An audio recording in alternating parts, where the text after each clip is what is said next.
la balle truquée. Et je vous laisse bien deviner, cette balle est truquée. Regardez, comparé à une balle normale,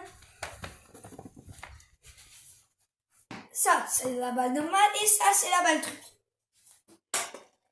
Qu'est-ce qui est différent? On va le voir dans cette vidéo.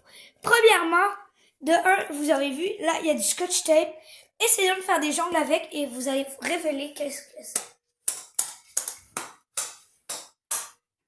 En fait, il faut vraiment frapper fort pour pouvoir la faire rebondir. Ok, on va là. Fait que là, quand vous allez la frapper, elle ne va presque pas rebondir. Et c'est parce qu'il y a des matériaux qui font qu'elle rebondit. Comme vous voyez ici, il y a une craque. On a mis des matériaux à l'intérieur pour qu'elle ne rebondisse pas. D'après vous, qu'est-ce que c'est? Je vous laisse 5 secondes. Et c'est bon. Donc, dedans, si vous avez répondu des roches, vous avez une bonne réponse. Si vous avez dit d'autres matériaux, vous n'avez pas raison.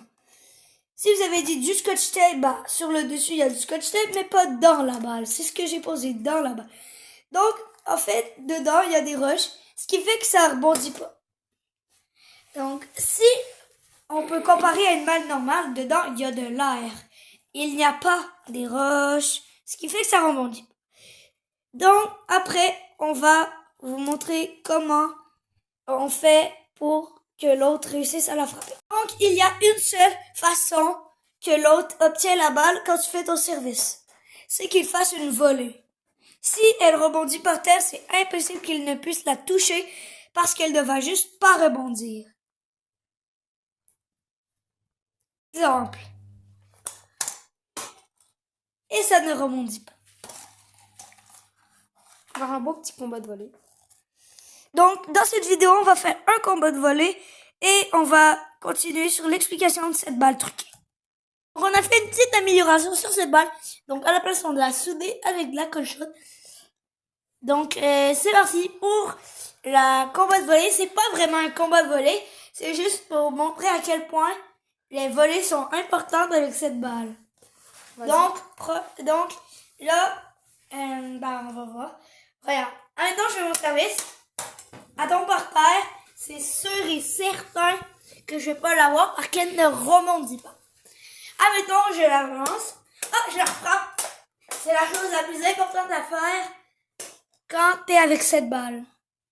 Par exemple, vous risquerez pas de tomber dessus un jour.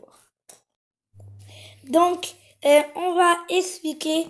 En fait, si vous voyez, en fait, cette balle peut être piquée à cause qu'il y a des roches à l'intérieur.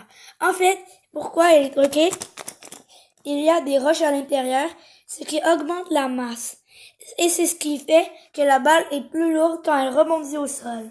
Quand elle rebondit au sol, c'est comme si la masse descendait et s'écrasait sur le sol, ce qui fait qu'elle ne rebondit pas. Dans une balle normale, la masse elle est légère parce qu'il n'y a que de l'air dedans, ce qui fait qu'elle rebondit super bien. Comparé à cette masse de balle, cette masse est super lourde avec des cailloux. Et si on la joue, on va pas réellement la jouer dans un match parce que c'est sûr que l'autre équipe va remarquer de un qu'elle a de la colle chaude dessus et de deux que le bruit que ça va faire quand on va la frapper. En fait, dans la masse, dans la balle et dans la balle normale, c'est l'air. Mais dans cette balle, vu qu'on l'a coupée en deux, il n'y a plus trop d'air, mais il y en a encore un peu. Et par contre, la masse la plus forte, ça reste les roches. Donc, j'espère que vous avez aimé la vidéo. Ciao.